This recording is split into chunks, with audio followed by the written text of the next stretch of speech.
Claire Thompson stood by the sink again, struggling to scrub the greasy stains from her apron. The evening had just begun, and already she felt the familiar pain creeping up her lower back beneath the thin fabric of her cheap uniform. "God, please, let today be without any fines," she thought, glancing at the camera in the corner of the dining room.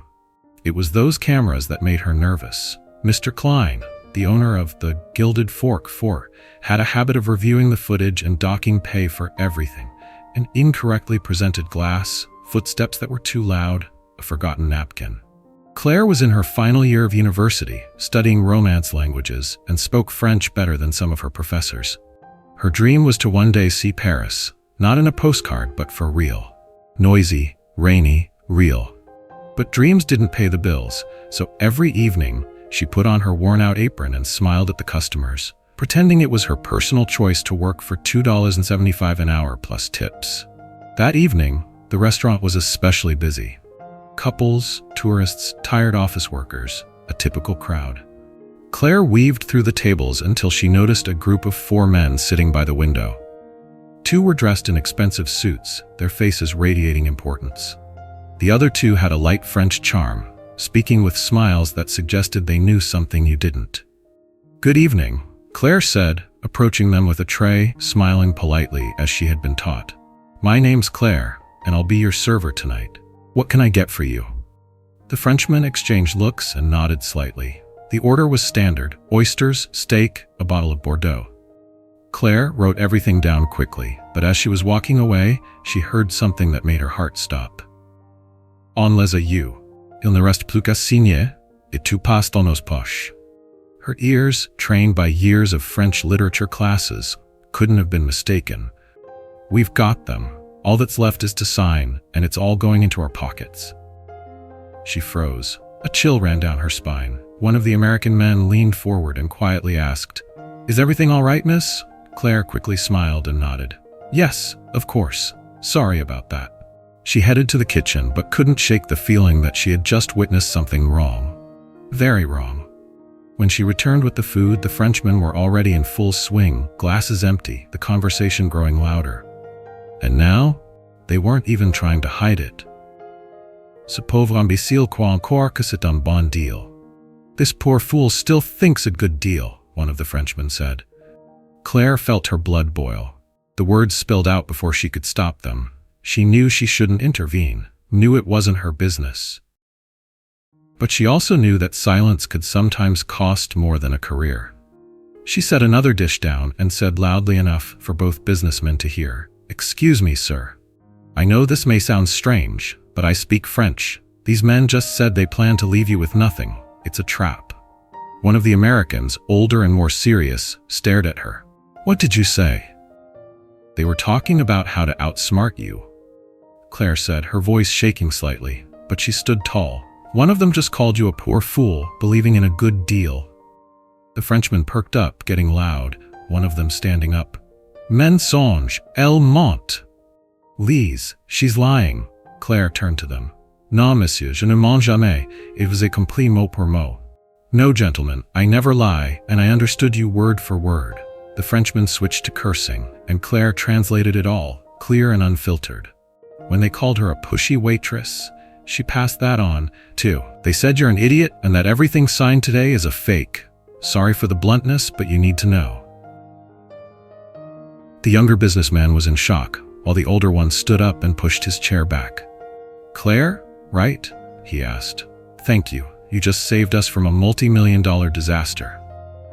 Just then, Mr. Klein stormed into the restaurant, his face a storm cloud. "Thompson, what the hell do you think you're doing? These are our customers, and you're getting in the way with your chatter? You're fired. Now." But the businessman didn't let her take another step. "No, Mr. Klein. She's not fired. She works for me now. From this moment forward, your reputation in the business community just hit the point of no return." Claire didn't remember taking off her apron. She only remembered walking toward the exit, everything around her feeling surreal, the lights, the sounds, the people. Everything blurred except one thing. The voice that had told her, "You're needed. Today you saved us." And she remembered thinking for the first time in a long time, maybe Paris isn't just a dream. Maybe it's the next step. For the first time in 2 years, Claire didn't come home in her food-scented apron with swollen, tired feet. Instead, she was riding in a black sedan in the passenger seat, next to a man whose name she hadn't even had the chance to ask. "My name's David Morgan," he finally said, leaning back and loosening his tie. "I'm one of the co-owners of the investment group Morgan & Reese Partners. And just now, Claire, you saved me millions." Her heart skipped a beat. The name sounded familiar. Her dad, before he left the family, used to mention Morgan & Reese often. These guys didn't just invest, they could change the fate of entire companies, or destroy them. And now, here she was, sitting next to one of them. Just a regular college student working as a waitress. "I don't know what to say," Claire exhaled, still not quite believing what was happening. "I just thought you should know what's going on. People don't often take risks for others, especially in a world where kindness isn't rewarded," he said, turning to her. "That makes you special and useful. Are you free tomorrow morning?" She nodded automatically, though inside she was already going through the few pairs of jeans that might be acceptable for a new life. They arrived at a tall building in the heart of the city, with mirrored glass walls and a plaque that read, "Morgan & Reese" by the entrance. Claire thought, maybe this was all just a dream. Another tough night, and her brain had simply turned on its imagination. But it was all real. In the lobby, a woman named Evelyn, wearing a suit worth more than her semester's tuition, led her to an office and gave her a look as if Claire had just stepped out of a painting. "Welcome, Miss Thompson. Mr. Morgan is expecting you." David was already seated at a massive mahogany desk surrounded by walls lined with bookshelves and photos of politicians, celebrities, and wealthy business people. "Let's handle the formalities first," he said, pointing to the chair. "I want you to start as a translation intern. We have partners in France, Belgium, Canada. You'll need to do translations, personal assistance, and sometimes negotiations. It's a paid internship. And yes, you'll get a bonus. I've already instructed accounting." He handed her an envelope. Claire, her hands trembling, opened it. Inside was a check. She blinked, then blinked again. The amount was equal to her half-year's earnings at the restaurant, before fines. "But why?" she whispered. "You don't even know me." "I know enough. You're smart, brave, you can think, and you're not afraid to act. I need you, and I can be useful to you. It's a fair deal, Claire." For the first time in her life, she didn't feel like searching for a catch. And yet, when she left the office 2 hours later, contract signed and a building pass in hand, a strange feeling churned inside her. A mix of fear, excitement, and a slight dizziness. The next morning, Claire woke up before her alarm. She put on her most formal outfit, a gray skirt, white blouse, and black shoes that rubbed against her heels. In front of the mirror, she practiced for a long time. "Bonjour, je suis ravi de vous rencontrer." "Hello, I'm glad to meet you." At the office, they were already waiting for her. Evelyn handed her a tablet, a notebook, a badge, and led her to the conference room. The first meeting was with French investors who had flown in to discuss the potential purchase of a startup. It was Claire's first time sitting at such a table, with microphones, projectors, and presentations. But when the French started speaking, it all came back. She caught every word, translating quickly and accurately. One of the guests even raised an eyebrow when he heard how easily she translated their complex financial terms. David sat in the corner, watching her closely. When the meeting ended, he smiled. "I knew I wasn't wrong." That night, Claire didn't sleep again, but for a different reason. She sat by the window with a cup of cheap coffee, looking out at the city, unable to believe how quickly her life had changed. Yesterday, the apron and the fear of fines. Today, an office where they called her Miss Thompson and listened to her with respect.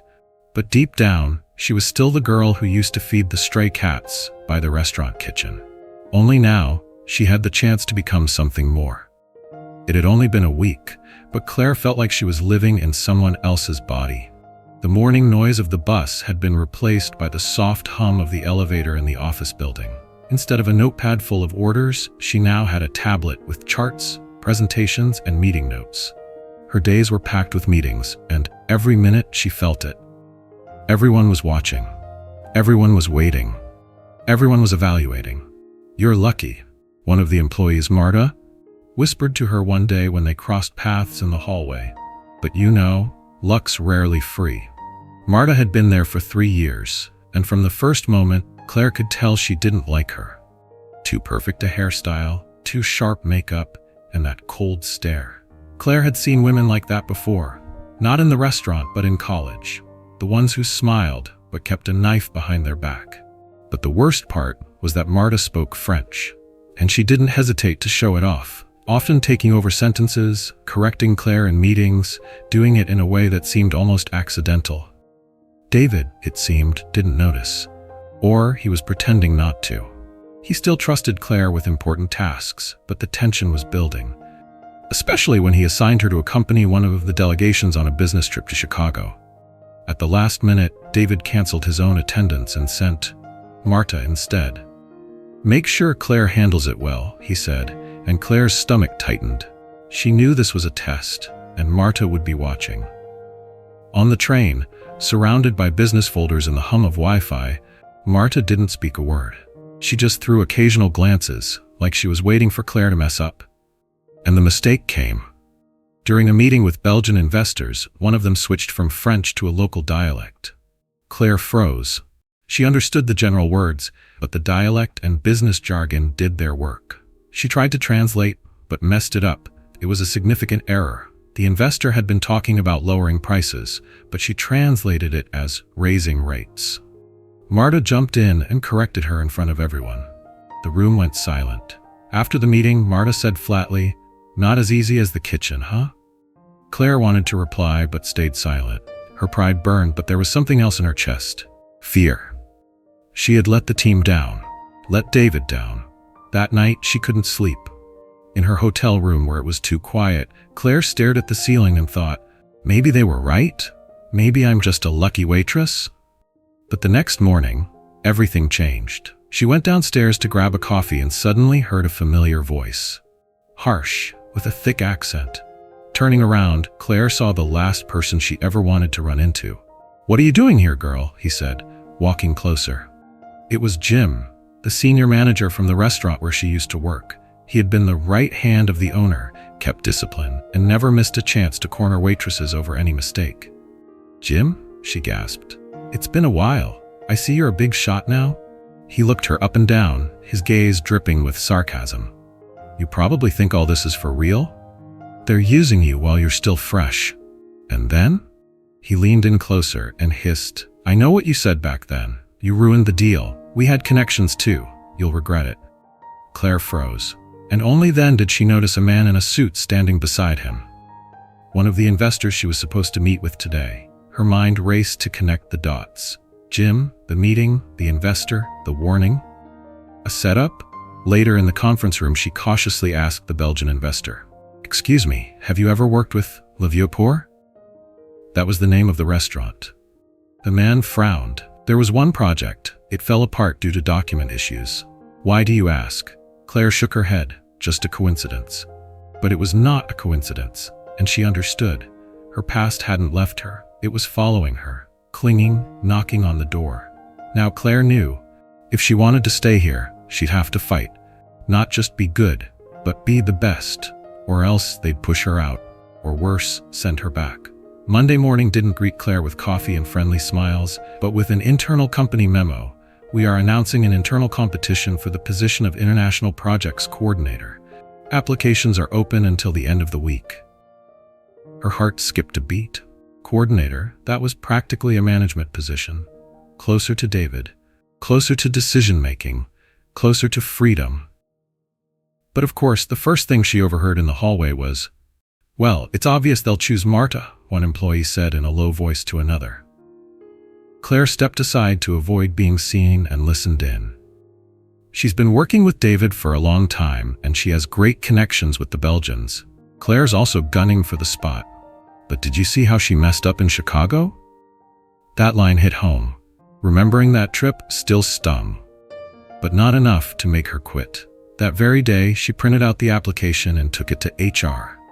Her hand trembled slightly as she handed over the form. The HR manager's gaze was polite but indifferent. "Are you sure about this, Miss Bennett?" "More than sure," Claire answered firmly. But just submitting an application wasn't enough. She knew to have a real shot, she'd need to prove more. She had to win the war before the battle even began. Claire's plan began with a simple step. Find out everything. She remembered Jim's words and the man in the suit he'd been standing with. After a few evenings of online searching, she finally found a name. Mark Dupre, a consultant involved in several corporate scandals on the East Coast. Bingo, Claire whispered to herself, typing a note into her personal file on her tablet. Next, Marta. What was she doing with the Belgians, and why was she getting so much attention? Claire spent several evenings staying late in conference rooms, going through archives, listening to recordings, making notes. Nothing illegal, but something odd. In every project Marta had worked on, the reports had been sent outside the main system, through personal email. Claire saved the screenshots, not evidence, but a lead. She knew the information alone meant nothing, but at the right moment it could be the key. Meanwhile, an unspoken race was beginning in the office.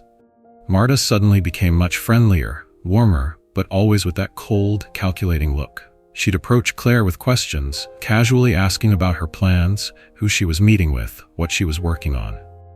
I heard you're gunning for the coordinator role. Bold move. I hope after Chicago you're confident in your abilities, she'd say with a forced smile. I am. That's exactly why I applied, Claire would answer calmly. Then came the evening that changed everything.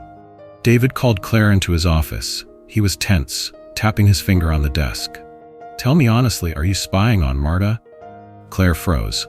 Excuse me? I've been told you've been accessing reports that you don't have clearance for. Claire knew this was the moment she could lose everything, or flip the game. Yes, I've accessed them, she said directly. I wanted to understand why the full report for the Leon West project wasn't in the corporate system. It was only in Marta's personal archives. David froze. Did you copy anything? No, I just took screenshots of the data I can see as a translator, everything within my access.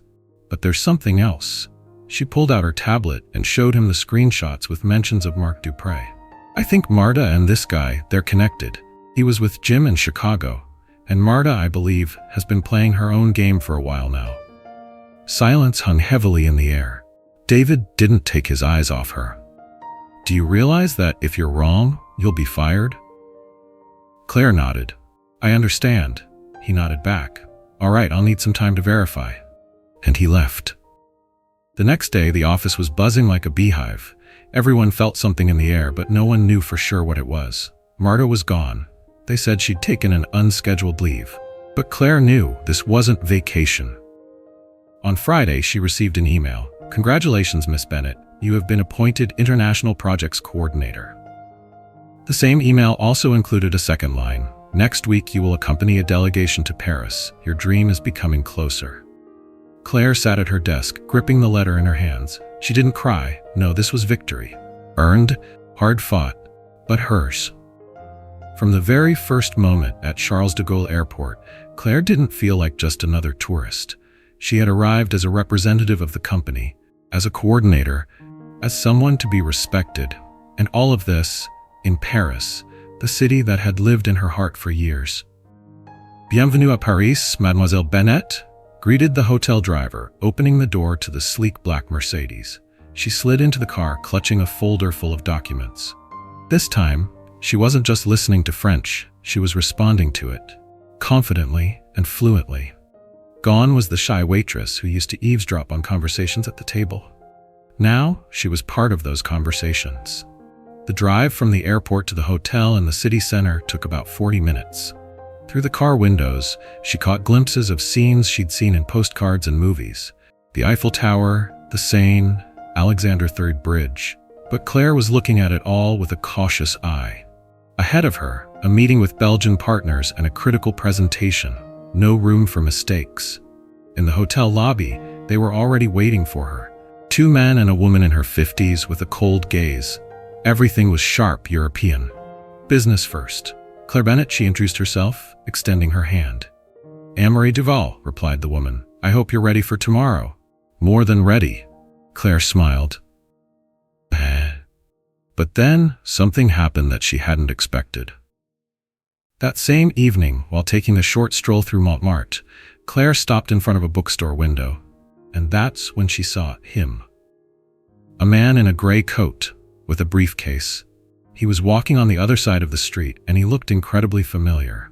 Claire's heart skipped a beat. "Jim?" she whispered. She quickly crossed the street, but the man had already disappeared around the corner. It can't be, she thought. But the chill inside her had already spread. If it really was him, why? Why was he here? Back at the hotel, she tried to push it out of her mind, but the unease didn't let go. Nothing is ever random, especially not in her life. The next day, during the presentation, Claire was on fire. She switched effortlessly between English and French, translating on the fly and confidently leading negotiations. For the first time in a long while, she felt like she was exactly where she belonged. Anne-Marie, sitting in the corner of the room, nodded in approval. One of the Belgians even said after the meeting, "Vous êtes brillante. Votre accent est impeccable. You're brilliant. Your accent is impeccable." Claire graciously thanked him, but inside, she couldn't shake the image of Jim on the streets of Paris. Later that day, she went down to the lobby and asked the receptionist for the security footage from the entrance, claiming she had lost an earring and wanted to figure out where. "Bien sûr, mademoiselle. We can help you." When the receptionist pulled up the footage from the previous evening, there was no doubt. Jim had been standing by the hotel entrance. He was waiting for someone. Claire froze. This wasn't just a coincidence. He knew she would be here. But how? The next day, after the official dinner with the delegation, the man in the gray coat approached her. He wasn't smiling. His eyes were cold, like a tired wolf. "Bonjour, Claire," he said in perfect English. "Long time no see." "Why are you here?" she asked sharply, looking him straight in the eye. "Because the business isn't finished, neither for you nor for me. But now you're a player, aren't you?" He handed her a business card with a French address. "Tomorrow at 9. If you want to know who's really behind all this, come." And then he vanished. Claire stood on the bridge over the Seine. Below her, the water shimmered, and around her, the lights of Paris scattered like stars. In her hand, she gripped the business card. The address was real, the name fake. But the fear was very real. She knew tomorrow would change everything. Paris greeted her with the quiet of the morning. The streets were still half empty. A light fog clung to the pavement.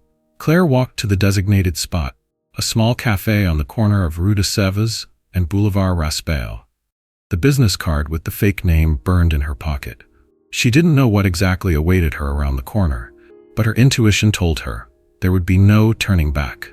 The café was almost empty. Only a few early customers, the aroma of coffee and the rustle of a newspaper. He was sitting by the window. Jim. This time, he wasn't wearing a coat. In a classic suit, with a cup of black espresso and a laptop in front of him. "Sit down," he said, not even lifting his gaze. Claire silently sat across from him, straightening her back. Fear was gone, only determination remained. "Explain," she demanded. He closed his laptop and placed his hands on the table. "It's simple. You turned out to be more than just a good translator. You became a threat to a certain group of people. The French guys at the restaurant? That's just the tip of the iceberg. Behind them is a multinational company, laundering money disguised as investments. Those businessmen at the restaurant, they're not just victims. One of them is involved too. So you've been spying on me? I've been watching everyone. I was in the same game, Claire, until you interfered." She gritted her teeth. "I didn't threaten anyone. I just told the truth. And the truth," he paused and looked out the window, "is expensive, especially in Paris." He pulled an envelope out of his briefcase. "These are the documents, contracts, correspondence, audio recordings, everything you can pass along to your boss. By the way, he's not as clean as you think." Claire slowly took the envelope, her heart pounding. "Why are you giving this to me?" "Because I'm getting out of this game. But you can still change something. You'll either turn a blind eye or—" He didn't finish. A black car pulled up outside the cafe. A man sat inside, the same one Claire had seen at one of the presentations. Jim froze. "They're already here." "Who?" "The ones who don't like witnesses." He stood up quickly. "Go through the kitchen, I'll hold them off." "No." Claire grabbed his arm. "You can't." "It's my choice, Claire, and yours. Use it wisely." He turned and headed for the exit, while she, like in the movies, slipped through the service corridor and bolted out into a narrow alley. Later that same day, she was already in the American Embassy building, with the envelope, with trembling hands, with a decision that changed everything. 2 weeks later, Claire was sitting in a conference room in New York, next to federal agents. She was translating, testifying, protecting people, the ones who could still be saved. Her boss was in shock when he received the subpoena. The French partners had vanished, and Claire Bennett's name was all over the news as the brave young woman who exposed an international financial fraud scheme. 6 months passed. Claire was back in Paris, but now as a representative of an international linguistic consulting group. Her photo was printed in newspapers, and the university invited her to give a lecture. She sat in that same cafe by the window, on the table, a cup of coffee and a notebook, as if the circle had closed. She opened a new notebook and wrote the first line.